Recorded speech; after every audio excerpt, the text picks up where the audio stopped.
Now, what good is knowing 17th century theology ever going to be to me or anybody else? Surely nobody's interested. And now suddenly it's all come back because things do go around in cycles. 17th century theology, how would you sum it up? The argument about predestination.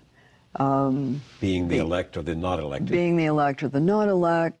Illustrates so vividly is that society can give up its ideals, its freedom, its values in almost frighteningly normal ways.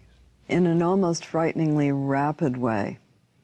Conditions change, there's too much turmoil or fear of some kind than people can handle, and that's the point at which they will trade their liberties for somebody who comes along and says, I'm a strong leader, I'll take care of it. The trains will run on time. If you wanted to take over the United States government today and set up your government, how would you do it? Well, that is more or less how, and The Handmaid's Tale is the answer to the question, if you're going to change the United States from a democracy into a totalitarianism, how would you go about doing it? Well, you wouldn't say, let's all be communists. You wouldn't get any takers for that. You might say a rather twisted sort of thing that would say, in order to preserve our freedoms, we have to give them up for now. You might say something like that, which is kind of, I think, what's been floating in the breeze this last little while. In order to preserve freedom, we have to demolish freedom, something like that.